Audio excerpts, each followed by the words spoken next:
नमस्कार, मैं हूं विवेक शर्मा। पंजाब केसरी टीवी चंडीगढ़ देख रहे हैं आप। अंतर्राष्ट्रीय खबरों में आज जिक्र करेंगे म्यांमार का, क्योंकि म्यांमार में सोमवार तड़के एक बार फिर से सेना ने तख्ता पलट कर दिया।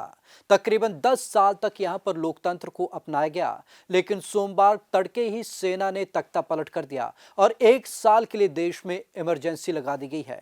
आखिरकार भारत पर इस बदलते परिवेश का क्या असर होगा, चलिए आपको एक खास रिपोर्ट दिखाते हैं। 10 साल बाद म्यांमार में फिर हुआ तख्ता पलट। म्यांमार में दोबारा लौट आया सैन्य शासन।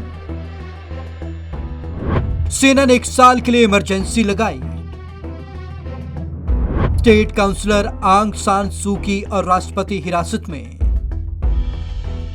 10 साल पहले डेमोक्रेसी सिस्टम अपनाने वाले म्यांमार में दोबारा सैन्य शासन लौट आया है। देश में 1 साल के लिए इमरजेंसी लगा दी गई है। सेना ने सोमवार तड़के देश के स्टेट काउंसलर आंग सान सू की, प्रेसिडेंट यू विन मिंट के साथ कई सीनियर नेताओं और अफसरों को हिरासत में ले लिया। इसके बाद सेना के टीवी चैनल ने बताया कि मिलिट्री ने देश को कंट्रोल में ले लिया है। हिरासत में ली गई आंग सान सू की देश में शासन कर रही party national league for democracy के स्पोक्स पर्सन मेओ न्यूट ने न्यूज एजेंसी सिन्हुआ से इसकी पुष्टि की है। उन्होंने कहा कि उन्हें रिपोर्ट मिली है कि स्टेट काउंसलर और प्रेसिडेंट को सेना ने हिरासत में ले लिया है। न्यूट ने कहा कि जहां तक उनकी जानकारी है, शान प्रांत के प्लानिंग और finance minister U Soe Nyunt क्लुइन, काया प्रांत ने एनएलडी चेयरमैन थंटे और अय्यरवाड़ी रीजन पार्लियामेंट के कुछ एनएलडी रिप्रेजेंटेटिव को हिरासत में लिया गया है। न्यूट ने यह भी कहा कि पार्टी की सेंट्रल एग्जीक्यूटिव कमेटी के 2 मेंबर्स भी हिरासत में हैं। न्यूट ने कहा कि उनकी पार्टी के मेंबर्स ने बताया कि उन्हें भी हिरासत में लिए जाने की तैयारी है। उनकी बारी जल्द ही आ जाएगी। 2011 तक देश में सेना का शासन रहा। सेना की इस कार्रवाई से सरकार में तनाव और सेना के तख्ता पलट के संकेत मिल रहे हैं। म्यांमार में 2011 तक सेना ने ही शासन किया। आंग सान सू की ने कई साल देश में लोकतंत्र लाने के लिए लड़ाई लड़ी। इस दौरान उन्हें लंबे वक्त तक घर में नजरबंद रहना पड़ा। राजधानी में फोन और इंटरनेट बंद। मीडिया रिपोर्ट्स के मुताबिक देश की राजधानी नेपाइता में टेलीफोन और इंटरनेट सर्विस सस्पेंड कर दी गई है। हाल ही में चुने गए पार्लियामेंट के लोअर हाउस को सोमवार को बुलाया गया था, लेकिन सेना ने इसे टालने का ऐलान कर दिया। म्यांमार में बीते 8 नवंबर को चुनाव हुए थे। सैन्य शासन खत्म होने के बाद देश में दूसरी बार ये चुनाव हुए थे। स्पुतनिक के अनुसार जनवरी में म्यांमार की सेना ने इसे धोखाधड़ी का आरोप लगाकर तख्ता पलट की आशंका जताई थी। अमेरिका ऑस्ट्रेलिया के नेताओं की रिहाई की मांग।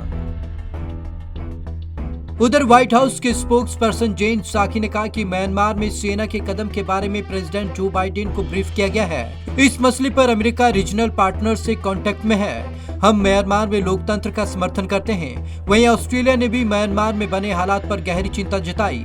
देश के विदेश मंत्री मारिस पेन ने सेना को कानून में शासन का सम्मान करने और गलत तरीके से हिरासत में ले गए सभी नेताओं को तुरंत रिहा करने के लिए कहा है। उन्होंने कहा कि ऑस्ट्रेलिया चुनावी प्रक्रिया के बाद चुनी गई नेशनल असेंबली के शांति से गठन का मजबूती से समर्थन करता है।